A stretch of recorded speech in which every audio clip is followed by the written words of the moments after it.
Juge 6, verset 25, dit comme ça. Dans la même nuit, l'Éternel dit à Gideon, prends le jeune taureau de ton père et un second taureau de 7 ans. Renverse l'autel de Baal qui est à ton père et abat le pieu sacré qui est dessus. Regardez, Église. Qu'est-ce qu'on péchait? Ou qu'est-ce que faisait qu'Israël est devenu très malheureux? La Bible dit que Dieu même, il a laissé Israël pour une raison. Quelle était la raison qui a amené Israël à se retrouver dominé par les ennemis, à semer et ne pas récolter, à être humilié? Quelle était l'origine de cette situation? Hein? Dites. C'était quoi? Les idoles. C'était les idoles. Quelle était la chose qui a éloigné Dieu du peuple? Dieu les a laissés. L'autel de Baal.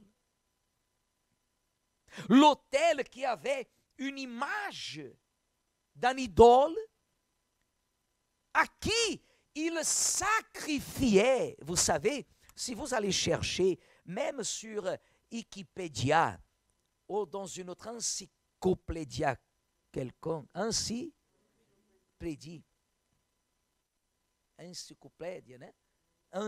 Si vous allez chercher, vous allez voir. On offrait, vous savez ce qu'on offrait à Baal? Des enfants.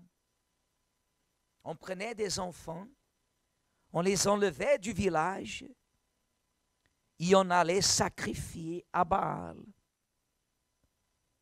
Il y avait ce que la Bible appelle ici le pieu sacré, représentait une femme presque nue, ou des fois dans certains endroits, il mettait même l'image de la femme, de l'organe de la femme, qui représentait la fertilité.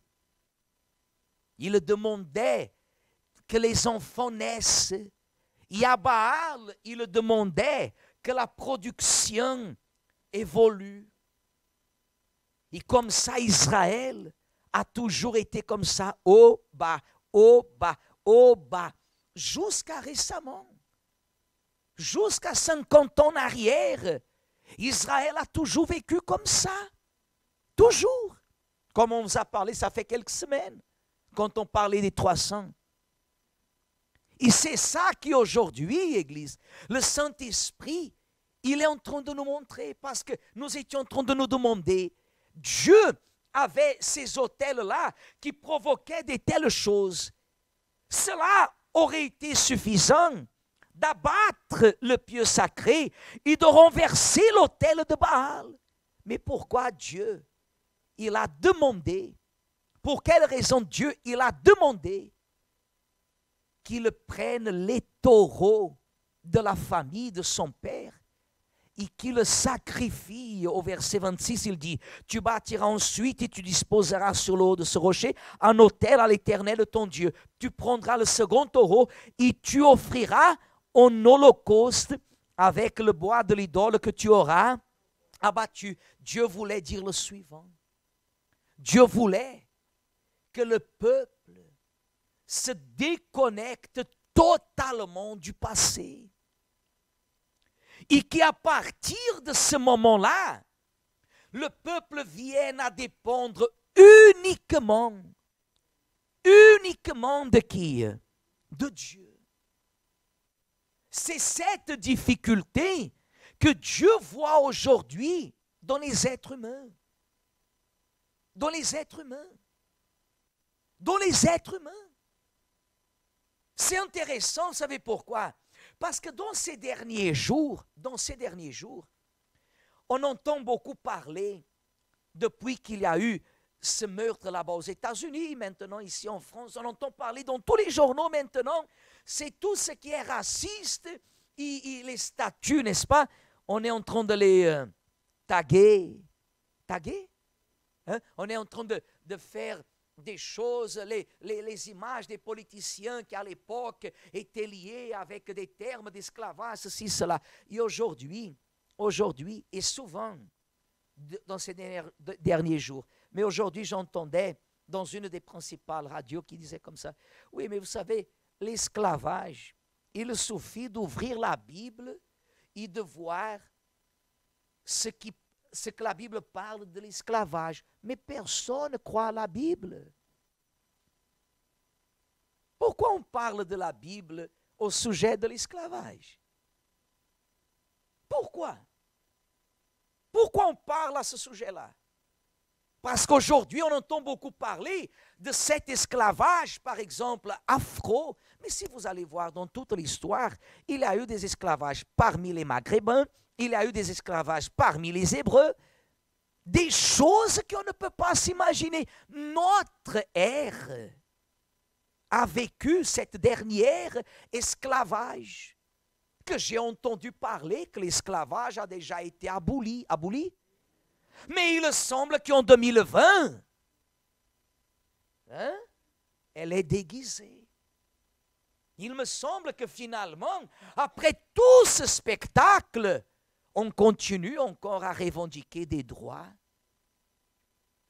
Et je vais vous dire une chose, Église, ça ne va jamais s'arrêter. Ça ne s'arrêtera jamais. Jésus va venir son Église et jusqu'à là, il y aura. Cet esclavage, entre guillemets, finira lorsque l'Antéchrist, il va produire une fausse sensation de paix parmi les nations. Et parce que la personne, elle ne vit pas connectée avec la parole de Dieu, la seule chose que j'entends parler parmi les croyants, les évangéliques, ceci, cela, c'est que pour tout ou pour rien, ils le disent comme ça. Ce sont des francs-maçons, sont des illuminados. Hein? Illuminati, hein? Et c'est la seule chose qu'ils savent dire. Si vous leur demandez profondément ce que cela veut dire, ils ne savent pas ni même ce que cela veut dire. Ils ne s'imaginent ni même pas. Et au lieu de perdre des choses, du temps avec ces choses, je dois plutôt me tourner vers l'autel. Parce que ce qui me concerne, c'est moi et Dieu. Tout le reste, Église, ça ne m'intéresse pas. Je veux être bien devant qui? Parce que si je suis bien avec Dieu, si je dépends de lui 100%, il va m'abandonner. Le monde entier peut m'abandonner. Je peux me retrouver nu, il y a la rue. Nu, il y a la rue. Dieu va m'abandonner? Jamais. Dieu a abandonné Joseph? Dieu a abandonné Joseph? Jamais. Dieu a abandonné David? Jamais. Dieu a abandonné Jésus? Jamais. Parce que le focus, c'était Dieu. Et le monde entier ne veut pas que vous parliez de Dieu. Dans les écoles, on ne parle plus de Dieu. Tout, sauf les religions. Ça fait un de ces jours, on parlait avec un juif, un avocat, et il disait, oui, c'est vrai que nous, dans l'école juive, même dans l'école juive, il y a des salles de prière. Dans les écoles juives, comme vous voyez les garçons là dans les camions juifs qui sont amenés, ils ont leurs endroits de prière. Chez les musulmans, la même chose. Allez voir chez les évangéliques, les chrétiens qui vont à l'école, on ne trouve plus. Et tout est prêché dans un seul unique objectif, vous éloigner de la parole de qui? C'est pour cela que Dieu a dit de renverser l'autel, de renverser le pieu sacré, de briser et de sacrifier pour qu'il reste dans la dépendance totale de qui? Parce que ce qu'on ne sacrifie pas pour Dieu, on le sacrifie dans cette vie, Église. On le sacrifie sur cette vie. On le sacrifie. Et vous allez comprendre maintenant d'où ça vient. Rappelez-vous que Dieu a dit à Gédéon, au meilleur, le prophète a dit au peuple, parmi qui était Gédéon, je vous ai fait sortir d'où? de l'Égypte, de la maison de servitude. Et il termine en disant, mais vous n'avez pas écouté ma voix,